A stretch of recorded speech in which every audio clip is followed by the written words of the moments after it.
In 1928, the world was introduced to one of, if not the most recognizable animated character in the world, the face of the Walt Disney Corporation, and a corporate mascot that's lasted almost 100 years.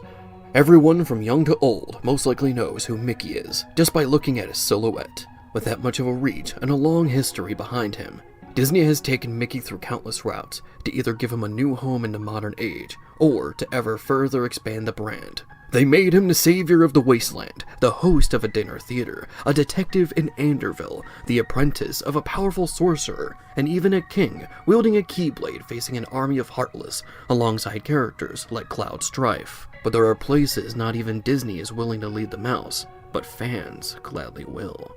For as long as the internet exists, every colorful character will be soaked in a toxic tar to become its next horrifying monster.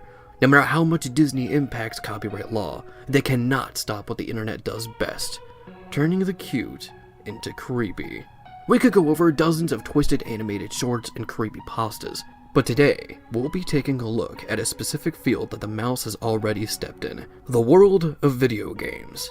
Fans of the mouse have taken their talents to create a new interactive horror experience using one of the most innocent cartoon icons and turning him into anything but. Today on Cackling Pumpkins, we'll go over 5 fan-made games that star the titular mouse, either as the survivor or as the monster.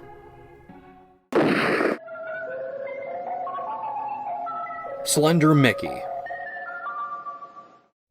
After the release of Slender the 8 Pages by Parsec Productions, there was a trend of indie horror game developers trying to emulate what Slender does, but with a different face instead, or in this case, an added face. There were dozens of Slender fan games that star some of your favorite characters taking the place of the infamous Slender Man, Poke Slender, Slendy Tubbies, SpongeBob Slendy Pants, and the topic of this section, Slendermickey.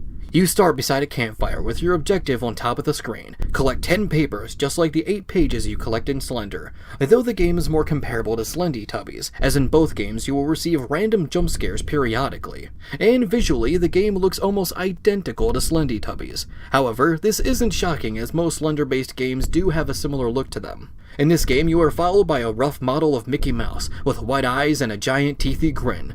The model itself isn't that detailed, and the colors make the character pop out a little too easily. The idea of a Mickey Mouse with a contorted face could work, but the execution here isn't that well done. For example, the noise you hear when he encounters you is just a generic scream sound effect, and all Mickey does is T-pose in front of you until you die. While not the best game on the list, it is nice to look back at the days of Slender-inspired titles that have since been long forgotten. Suicide Mouse. The Suicide Mouse creepypasta is one of the most recognizable lost episode stories ever to be released. It is often referred to by many as the godfather of lost episode creepypastas. The story goes into detail about a lost Mickey Mouse short made in the 1920s. It features Mickey walking down the sidewalk with a disappointed face. He soon cracks a demented smile as the background distorts and the music turns into screaming. Someone back in the early 2010s thought this would be a perfect inspiration to take for a short 2D pixelated horror game. Suicide Mouse has you play as the saddened Mickey Mouse walking through town. You can interact with the townspeople by knocking on their doors, but each of them will give you a rude response and close the door on your face.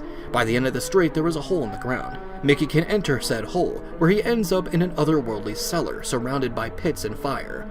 Once you enter this area, you are also bombarded with random jump scares that use images of several other creepypastas.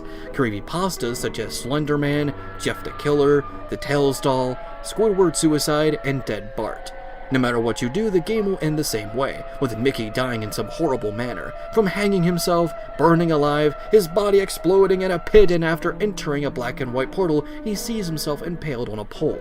The game is incredibly short. It could easily be beaten in about 5 minutes, so there isn't that much to do. But this isn't the only game that uses Suicide Mouse as an inspiration for a horror game. Suicide Mouse, RPG Maker Edition. RPG Maker horror games are nothing new. Some of the most unique indie horror titles were made on the said engine. Yume Nikki, Corpse Party, Eve, The Witch's House, Off, and Misao were all made on some version of RPG Maker. You could do a lot with this engine if you know how to properly use it. and it looks like someone took inspiration from not just a Suicide Mouse creepypasta, but also the game that we just talked about. And that's frankly quite obvious, especially when you look at the visuals. You play as Mickey walking down the street. You hear a voice that tells you that you don't deserve your life. And after exploring for a bit, you meet who else than Jeff the Killer? He asks you for a password and he'll let you continue if you get it right. Then you end up back in the world of color, where you're still killed by the voice who was speaking to you. At least it's implied you died. You can die very easily in this game. In just the first minute of gameplay, you can be killed in a number of ways, even if the game isn't direct on how you died. The game also isn't that long either. You can beat it in less than a minute if you know what you're doing. Probably not the best title, but still, if you enjoy RPG Maker horror games and Suicide Mouse, then this game could still be for you. Five Nights at Treasure Island. If Suicide Mouse is the godfather of lost episode creepypastas, then Five Nights at Treasure Island is the godfather of Five Nights at Freddy's fan games. Released in 2014, shortly after the debut of Scott Cawthon's iconic animatronics. Five Nights at Treasure Island has you take the role of an intern forced to stay a few nights at Treasure Island. You have a security system that lets you look into all the rooms, each featuring costumes of different Disney characters, each with their own abilities used to hunt you down. Despite being one of the earliest fan games, this game has quite a bit of enemies ready to ruin your nights. You have the photo-negative Mickey Mouse based on the Abandoned by Disney creepypasta. It's completely blind and only moves through sound. You shut down a camera in one of the rooms which causes a loud noise which distracts the suit, similar to that of Springtrap from Five Nights at Freddy's 3. Then there's Acephalus, a costume separated into two enemies, a goofy costume body and a goofy costume head. While his body is violent, the head tries to attract other suits to your room. Disembodied, which is a Donald Duck mask that lets out a sharp noise used to get the attention of other suits as well. Even Suicide Mouse makes an appearance to crash your game. There are also other suits based on Pluto, Daisy Duck, Minnie Mouse, a melted Mickey Mouse called The Face, Oswald the Lucky Rabbit, and even the Steamboat Willie version of Mickey.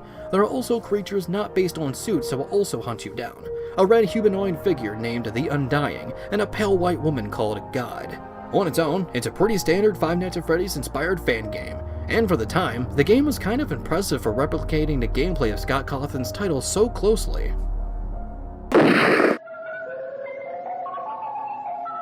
Really Happy Mouse. With the exception of Slendermickey, every single game we've talked about so far was about or featured Suicide Mouse in some way. Really Happy Mouse is no different in this department, but gameplay-wise is the most unique out of everything else on here. Really Happy Mouse is a 2D platformer where you play as a black and white Mickey. The game seems rather cheerful with its friendly music and smiling mouse, but if you look in the top left corner, there's a number next to the word Sanity. This number will slowly count down until Mickey has lost his mind.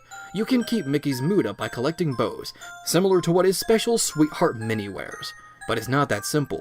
There are also glitched out bows and nooses that will bring Mickey's mood down. If that happens, then the music, background, and even Mickey's expression will slowly change. At first, the background only becomes slightly more realistic, as Mickey has a disappointed face. The music is replaced with what most people would associate with the Suicide Mouse creepypasta. If this goes on any further, then the sky will become static. The buildings will look like they're sketched into the background. Distortion replaces the music as Mickey puts on his demented smile. Then the buildings will become sentient with mouths and eyes. The other characters will be covered in spikes. Mickey's face will begin melting. Screams can be heard in the background. Corpses will slowly appear and a new color will be added to the game, as blood red starts covering the floor and rains from the sky. If Mickey's sanity hits 0, then a smiling Mickey will appear on the screen. But that smile isn't from happiness, it's from madness.